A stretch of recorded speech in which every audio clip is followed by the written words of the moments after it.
growing up don't really live there anymore. So this is just something for all of my friends who have moved out of the city or are still on the outskirts of the city because of gentrification.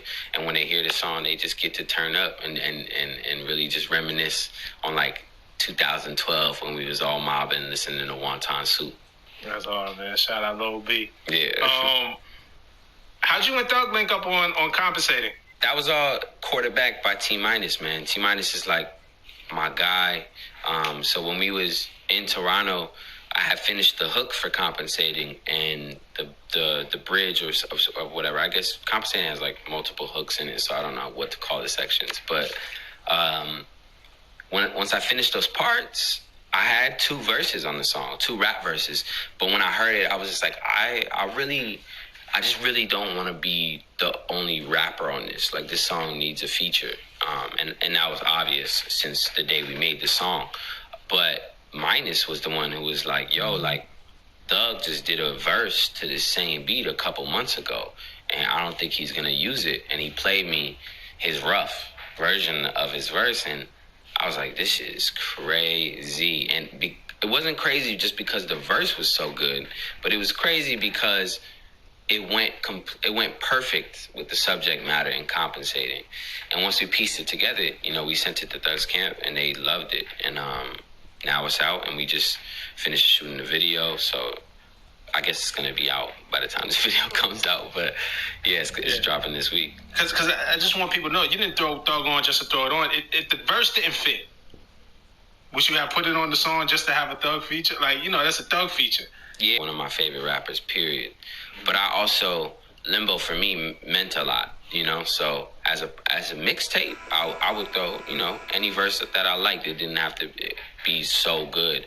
But Thug's verse was really good. Like, that wasn't no like throwaway verse from him. That was a good verse. And I knew that belonged. But yeah, I would never just put a random verse that was half-assed for no reason. You know what I mean? Everything was kind of done with intent for this album, and I think Thug's verse was crazy, so it really deserves to be put on that spotlight. You know. And that's what I want to highlight too, man. Is that, you know, just that it fit. It was sort of the universe came around. That's God, man. That's definitely God.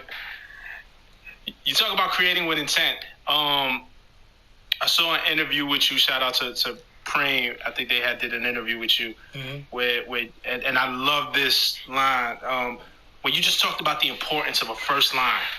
Oh yeah, like really setting a verse off, setting a song off, and it made me think. It was like, oh, Burden is like, bury me before I'm a burden. Like, that's a dope line. Or you love Rihanna but you ain't a savage. Like, oh wow, like yo, he really like none of this shit is actionless. So just talk about your mindset and crafting the first line.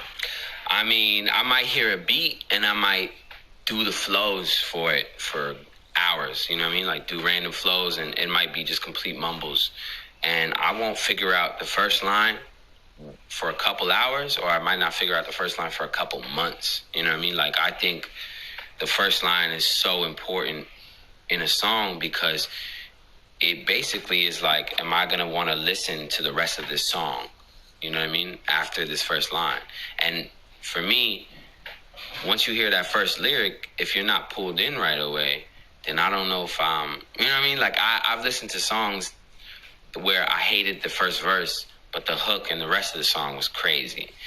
And then like a part of me just always wants to fucking skip, you know what I mean? Skip that part. And I wanted no skips on this album, you know what I mean? I wanted to pull you in on every song, whether it's R&B or sad or whatever it is. Like, even the beginning of Easy, the way the lyrics start for that are like one of my favorite songs on the album. It was one of my favorite first lines on the album.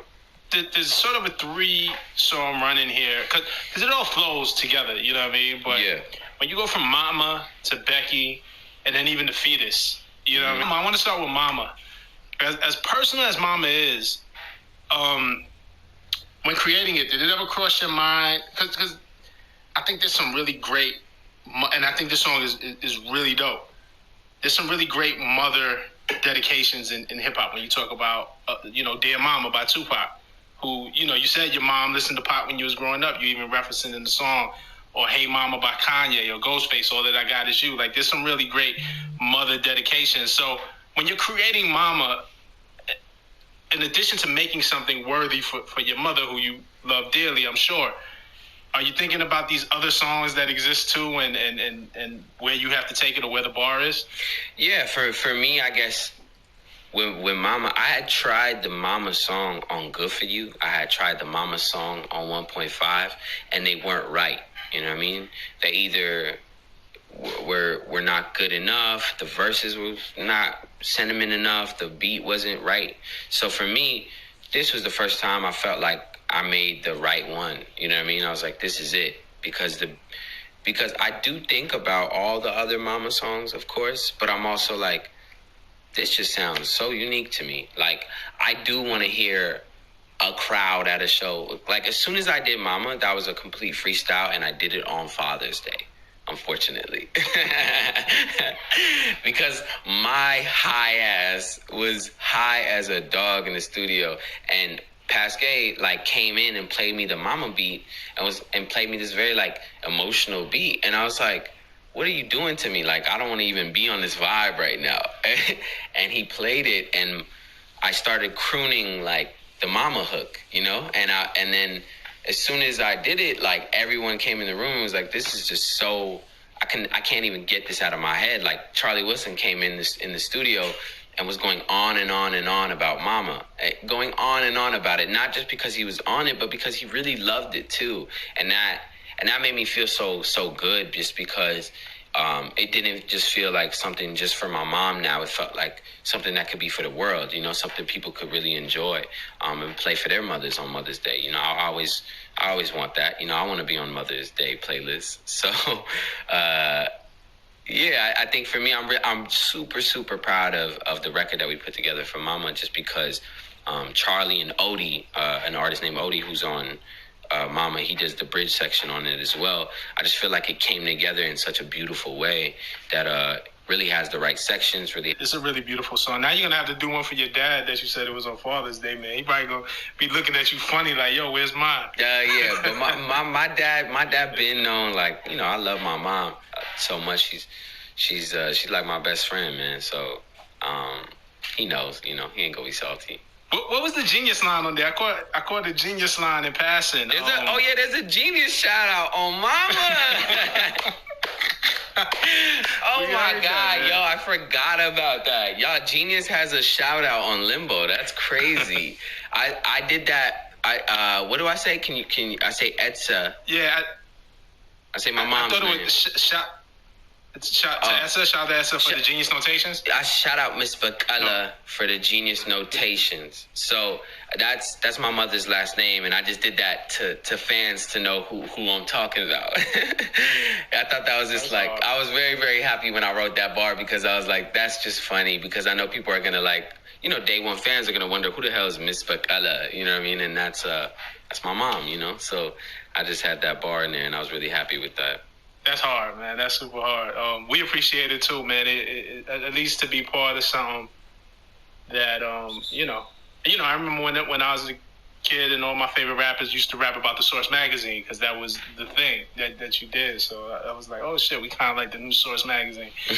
You know what I'm saying? It's all right. Becky is an interesting song on multiple levels. So I get very excited about hearing concepts in hip hop, particularly, but all the songwriting, but in hip hop particularly. It's a genre that's been around. We've been around 40 years, and a lot of concepts get revisited. A song like Becky, I don't think I've quite heard somebody approach that. So it makes me think, again, it's the first line that draws you in. Mama said, don't ever bring a white girl home to me. Which is I think a lot of people's experiences. So what inspired the song? What was the birth and the seed of you creating it? シェアで開く未来日建リース工業株式会社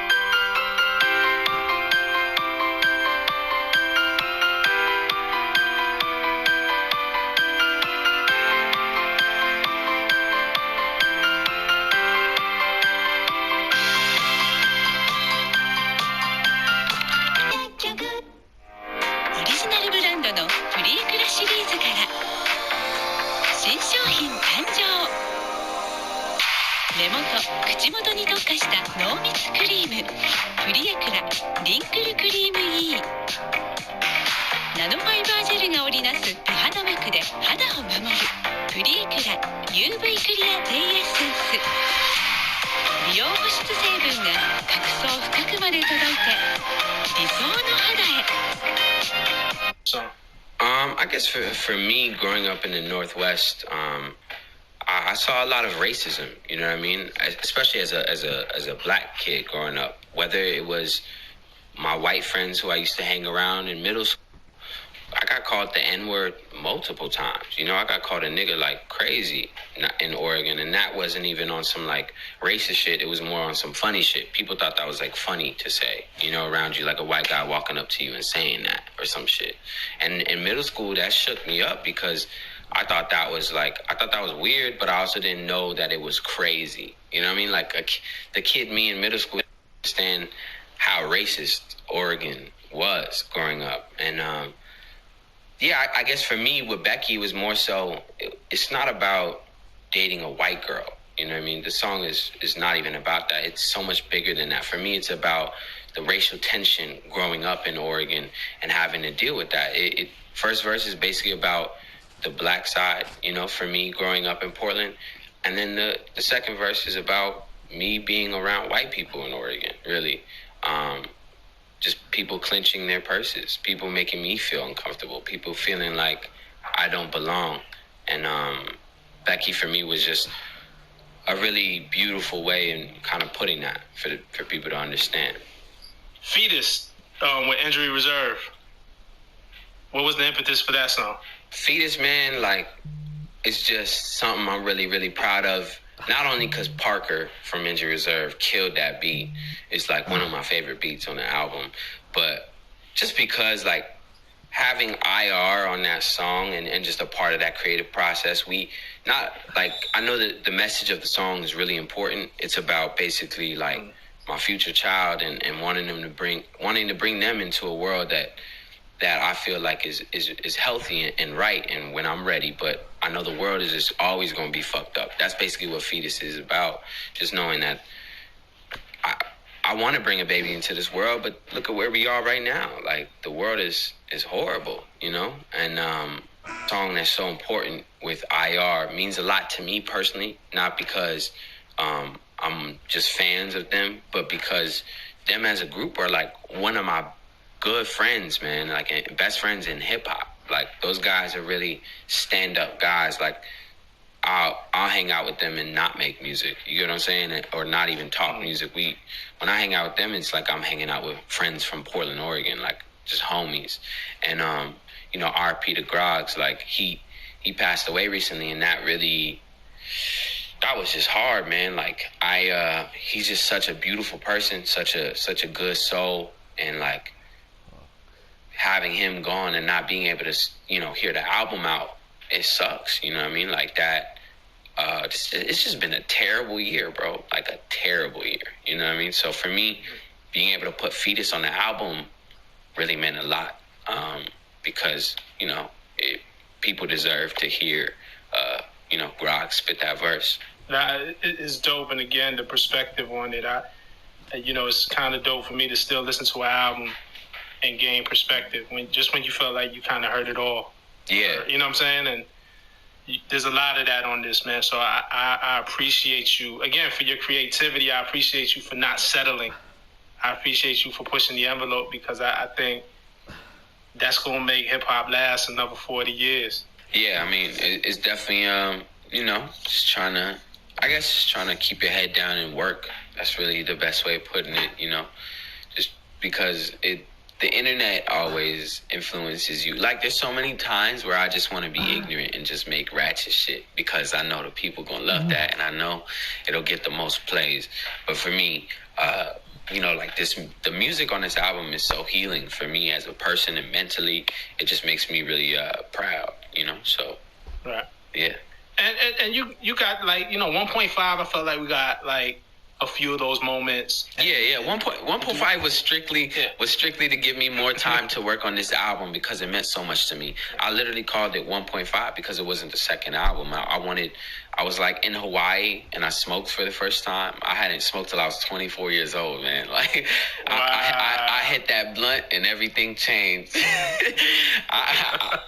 I was like, you know what? Let's put a pause on Limbo and let's reel it in. Let's make some ratchet shit and let's just have fun. And we kind of toured the world and it gave us so much. I'm so happy we did that, man. Like, because it really gave me the tempo as good as I know it can be, you know? So, yeah. Yeah, no, and that's dope too. And you know, I want to be clear because we talk about the differences, and I mean, as an artist, there's dualities. There's sometimes like, yo, this is just what I'm in the mood to do. Like, and you know, if you look at even a guy like Jay-Z, the same guy who made 444, which is great, amazing, we love it, made Big Pimpin'. Like, I know, but man, like 444 definitely was kind of like a wake up call for me as a rapper. You know what I mean? Like I heard a veteran spitting like he was a young 21-year-old learning about life. You know what I mean? Like it felt that album felt so humble to me because it was talking about his life as if he isn't one of the most popular. Like he doesn't have to talk about his personal life like that. So that to me was like, damn, like if Jay can do that, I gotta be able to do that, you know? Get in touch with myself and really be able to write songs that mean a lot to people. So yeah, man, shout out to 444. That I've never met Jay-Z, but if I meet him, I'm gonna just rant about how good 444 is, you know? That's dope, man. And then finally, man, before I let you go, man, over here at Genius, we are big fans of Issa Rae and Insecure. Yes, sir. It was great to see you, to see Darnell. You know what I'm saying? You know, Darnell out here just swagging on him. I was definitely very, very happy to be in that, man. Issa just hit me to be in it, and shout out to her, man. Shout out to Insecure. They just got the Emmy nom. Like it's a big deal. Like I'm very, very happy for that show. Those people are like family. They're very, very kind. Cast is like the cast too, and the crew on set is all black. Like it's not even a joke. Like Issa's really changing the industry and shaping it to be you know, beautiful for the next 10, 12 years, you know. How'd you end up on, I mean, cause you guys worked together on Spice Girl. She was in the Spice Girl video, which was like a really dope scene. Yeah. She played my baby mama, man. Issa. Right. Shout out to Issa. From jail, like, that was hard. You getting on Insecure, I mean, was it just as easy as a conversation? Like, I mean, did you have to audition?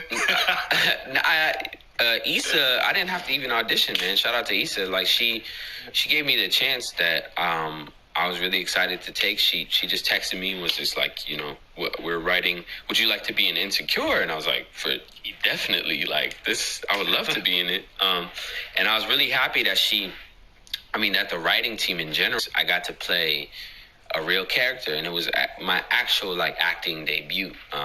So I was really happy about that, and definitely trying to get into a lot more film stuff, and hopefully that happens soon.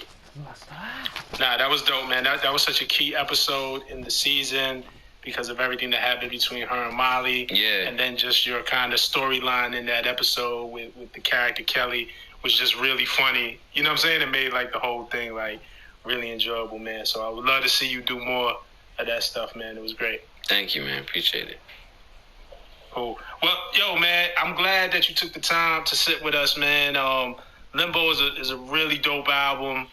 To the audience out there, if y'all haven't checked it out, something's wrong with you. First of all, I know you're not doing nothing because you're not supposed to be doing nothing anyway. Exactly. Check out Limbo, man. Nah, super dope, man. And can't wait till we kick it in person, man. We done a lot of dope shit with you here at Genius, and love that you keep coming back. You know what I'm saying? And just want to keep spotlighting your art.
その場では。それか MC の人が。